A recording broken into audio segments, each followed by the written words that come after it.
دی deep dive کی اس تحقیقی نشست میں خوش آمدید۔ چلیے سب سے پہلے ایک تصور کی منظر کشی کرتے ہیں۔ سال ہے 1933۔ یورپ میں سیاسی ہلچل کا دور شروع ہو چکا ہے، لیکن برلن کی ایک قدیم لائبریری کی گہری خاموشی میں ایک بالکل مختلف قسم کی تحقیق چل رہی ہے۔ بالکل، جہاں صدیوں پرانی دستاویزات دھول اور وقت کی گرد میں اٹپائے ہوئے ہیں، وہاں ایک محقق کو اچانک ایک ایسی تحریر ملتی ہے جو اسلامی تاریخ اور اصول حدیث کے حوالے سے نادر، جو تمام پرانے نظریوں کی بنیادیں ہلا کر رکھ دیتی ہے۔ صحیح کہا۔ اس دستاویز کا نام ہے صحیفہ آف حمام ابن منبہ۔ یہ محض چمڑے یا کاغذ پر لکھی ایک عام سی کتاب نہیں ہے، بلکہ آج کی اس نشست میں یہ واضح ہوگا کہ یہ قدیم دستاویز آخر کیوں مختلف مکاتیب فکر کے درمیان ہونے والی ایک انتہائی گرما گرم بحث کا مرکز بنی ہوئی ہے۔ یعنی چاہے وہ سنی ہوں، شیعہ، زیدی، معتزلی یا یہاں تک کہ لا دین اور مغربی محققین ہوں، تو چلیے اس کو کھولتے ہیں۔ ضرور، لیکن اس تحقیق کی گہرائی میں اترنے سے پہلے اس مطالعے کی سمت کا تعین کرنا انتہائی لازمی ہے۔ اس گہرے جائزے کا مقصد کسی خاص فرقے، مذہب یا کسی مخصوص علمی نظریے کی حمایت کرنا ہرگز نہیں ہے۔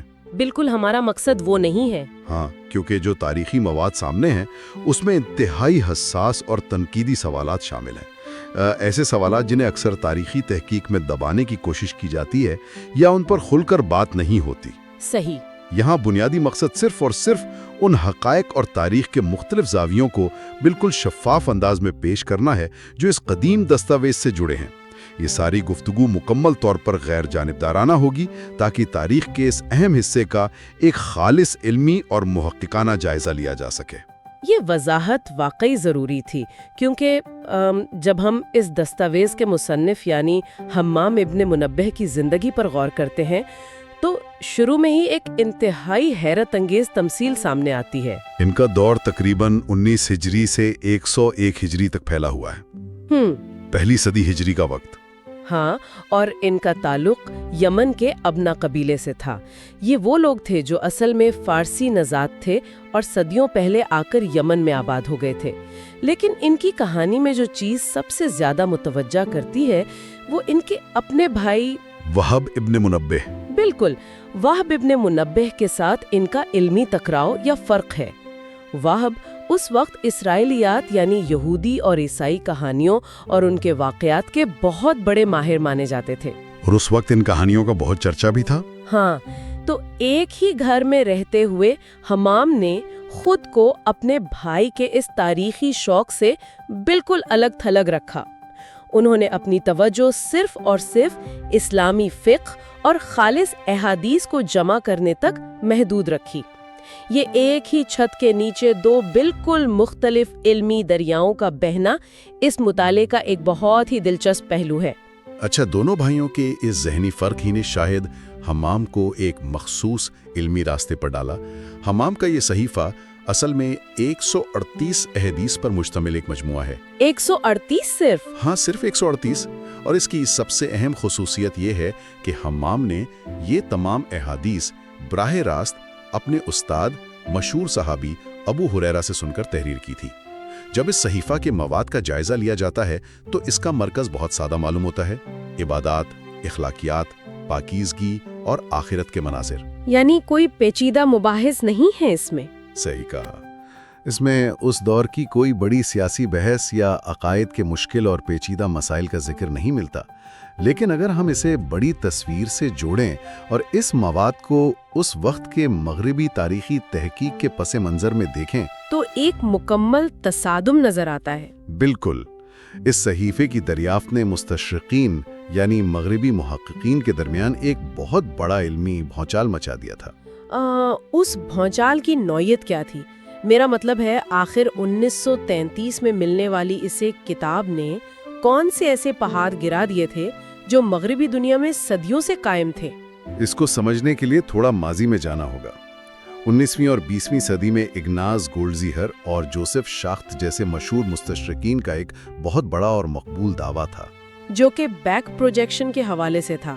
ہاں، ان کا ماننا تھا کہ اسلام میں احادیث کا وجود اس وقت کا ہے ہی نہیں جب وہ بتائی جا رہی تھی۔ ان کے نزدیک یہ تمام روایات 2 یا 3 صدیوں بعد فرضی طور پر بنائی گئیں۔ یعنی انہیں بعد میں آ کر پیچھے کی تاریخ میں منسوب کر دیا گیا۔ صحیح۔ تحقیق کی زبان میں انہوں نے اس عمل کو ماضی پر تھوپنا کہا۔ ان مغربی محققین کا نظریہ یہ تھا کہ بعد میں آنے والے مسلمان فرمانرواؤں اور قاضیوں نے اپنے بنائے ہوئے قوانین اور سیاسی عقائد کو جائز قرار دینے کے لیے انہیں پیغمبر کے نام سے جوڑ دیا۔ ان کے نزدیک پہلی صدی ہجری میں لکھنے کا کوئی باقاعدہ نظام موجود ہی نہیں تھا، سب کچھ صرف زبانی چل رہا تھا۔ بالکل۔ لیکن پھر 1933 میں ڈاکٹر محمد حامد اللہ سامنے آتے ہیں۔ انہوں نے برلن اور دماسکس کی لائبریریز میں جب اس صحیفہ کے مختلف مینuscripts دریافت کیے تو اچانک مغربی محققین کی اس تحقیق کی ساری عمارت زمین بوس ہو گئی۔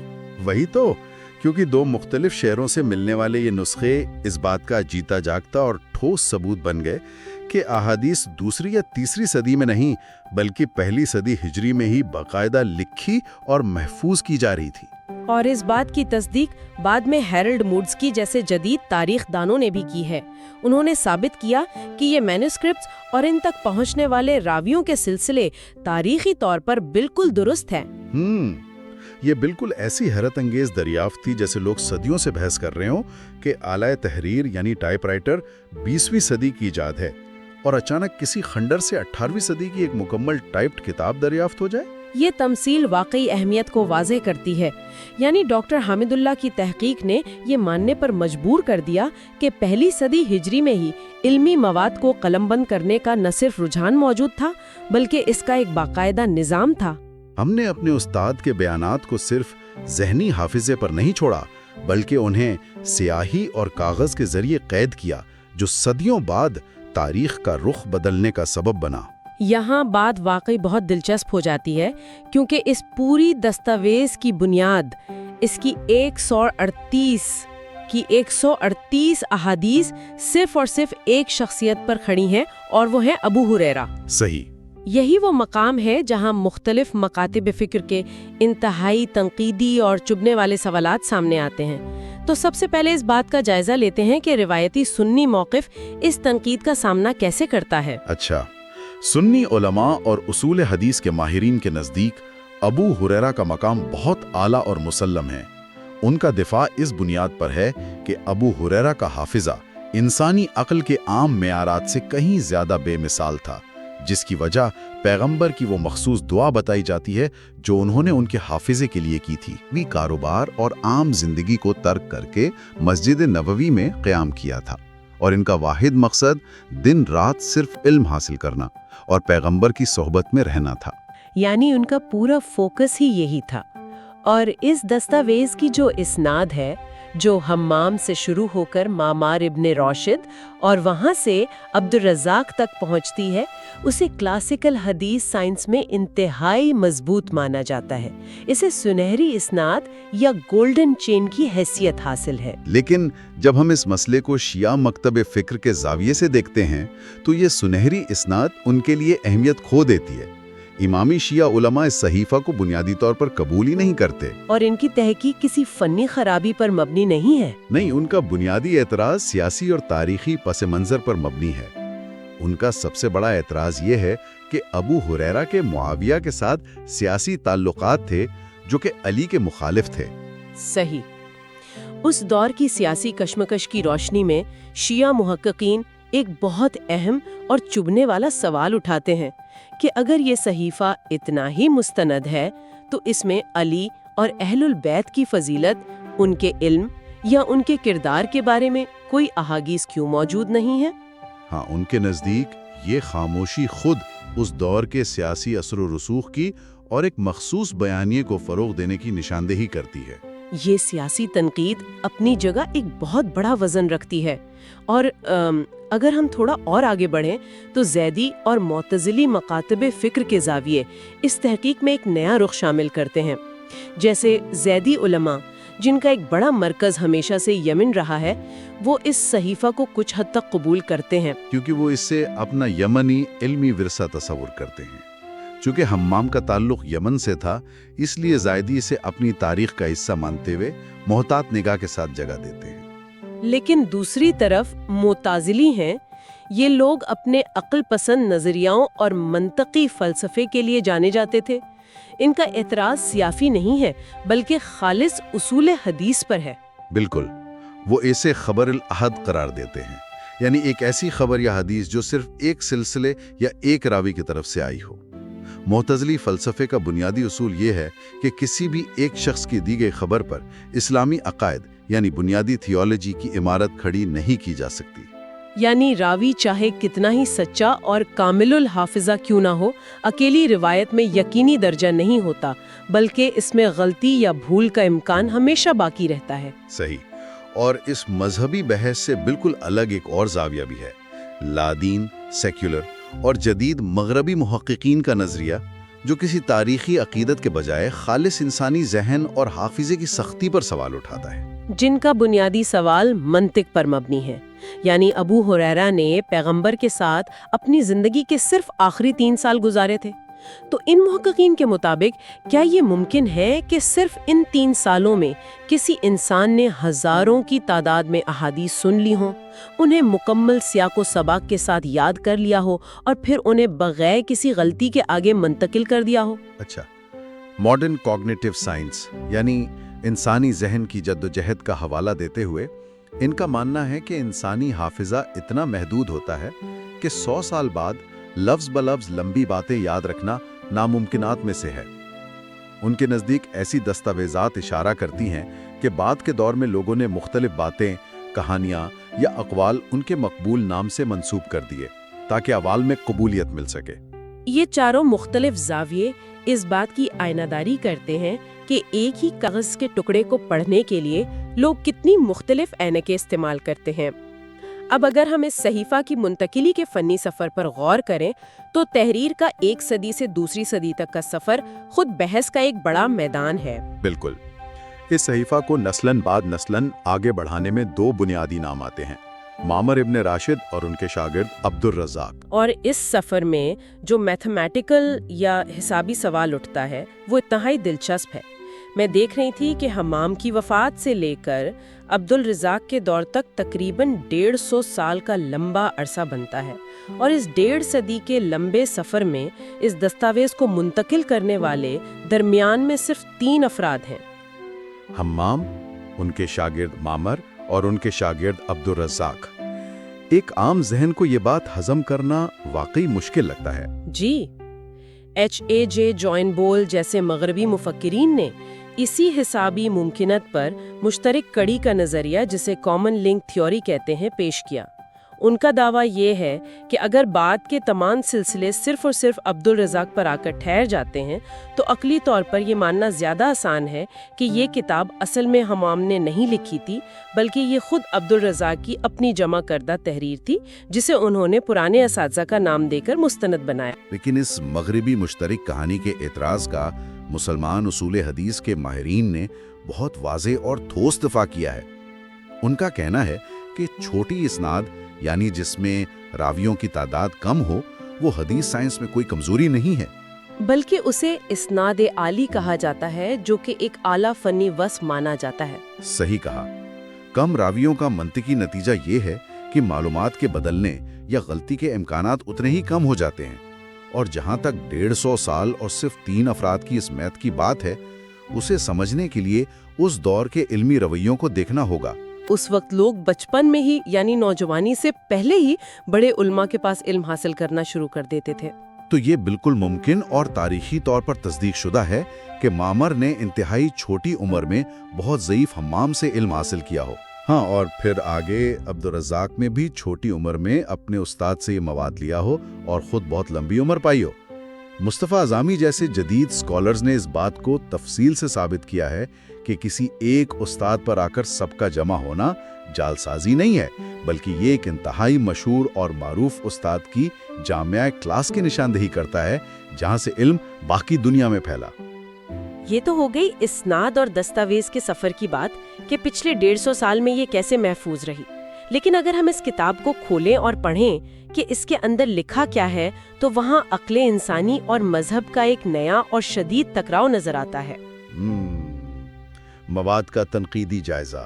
بالکل، اس صحیفے میں ایسی احادیث موجود ہیں جو سیدھا سیدھا انسانی عقل اور ماوادی جدت کو للکارتی ہیں۔ مثال کے طور پر اس میں جنات کی تخلیق اور ان کے وجود کا ذکر ہے، آخرت کے انتہائی تفصیلی اور خوفناک مناظر ہیں، اور ایک حدیث میں یہاں تک حوالہ موجود ہے کہ شیطان انسان کی ناک میں رات گزارتا ہے۔ صحیح۔ اب جہاں لا دین اور سیکولر محققین ان باتوں کو سن کر ہنس دیتے ہیں اور کہتے ہیں کہ یہ محض قدیم لوک کہانیاں ہیں یا پری اسلامک اور اسرائیلیات کا اثر ہے جو اس وقت کے معاشرے میں عام تھے، وہاں اسلامی حلقوں میں بھی ان کا مطلب طے کرنے پر بہت شدید اختلاف موجود ہے۔ بالکل، ان روایات کو سمجھنے کے لیے اسلامی علماء کے ہاں 3 مختلف راستے سامنے آتے ہیں۔ روایتی، اشعری اور ماتریدی علماء کے نزدیک ان احادیث کو جھٹلایا یا توڑا مروڑا نہیں جا سکتا، کیونکہ یہ غیب پر ایمان کا بنیادی حصہ ہے ان کے لیے۔ ہاں، ان کے مطابق فرشتے، جن، شیطان یا آخرت کے مناظر مادی سائنس کے معیارات اور دائرہ کار سے مکمل طور پر باہر ہیں، اس لیے انہیں ویسا ہی قبول کرنا لازمی ہے جیسا بیان کیا گیا۔ اور دوسری طرف روشن خیال اور جدید مفکرین ہیں جیسے فضل الرحمن جیسے اسکالرز جو انہیں ایک بالکل الگ ڈھنگ سے دیکھتے ہیں۔ ان کا کہنا ہے کہ ان احادیث کو لفظی معنی میں لینا عقل کے خلاف ہے، انہیں مجازی یعنی استعارتی معنی میں سمجھنا چاہیے۔ یعنی جب شیطان کے ناک میں رات گزارنے کا ذکر آتا ہے تو ان جدید محققین کے نزدیک اس کا مطلب کسی فزیکل اینٹی یا جن بھوت کا بیٹھنا نہیں ہے، بلکہ یہ صبح اٹھنے پر انسانی نفس کی سستی، برائی کی طرف میل ہونا اور ذہن پر چھائے ہوئے منفی خیالات کی ایک بہترین تشبیہی تمثیل ہے۔ اور اس مواد کے حوالے سے ایک انتہائی حیرت انگیز چیز جو میں اس تحقیق میں بار بار دھیان میں لا رہی تھی وہ اس دستاویز کی سیاسی خاموشی ہے۔ پہلی صدی ہجری کا دور انتہائی سیاسی اتھل پتھل، بغاوتوں اور خون خرابے کا دور تھا، جنگیں لڑی جا رہی تھی، خلافت کے تصادم عروج پر تھے۔ لیکن اس صحیفہ میں حکمرانوں کی طاقت، سیاست، دھارا بندی یا اس وقت کے کسی بھی سیاسی جھگڑے کا دور دور تک کوئی ذکر ہی نہیں۔ وہی تو، اس کتاب کا پورا مرکز صرف اور صرف اس بات پر ہے کہ نماز کیسے پڑھنی ہے، روزہ کیسے رکھنا ہے، وضو سے پاکیزگی کیسے حاصل کرنی ہے اور اخلاقیات کو کیسے بہتر بنانا ہے۔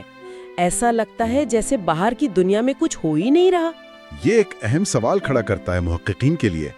ایک سوال یہ اٹھتا ہے کہ کیا حمام نے اس دستاویز کو جان بوجھ کر سیاسی اختلافات سے بچنے کے لیے بنایا تھا تاکہ دینی عبادات کو زمانے کی کھانا جنگی یعنی فتنہ سے محفوظ رکھا جا سکے؟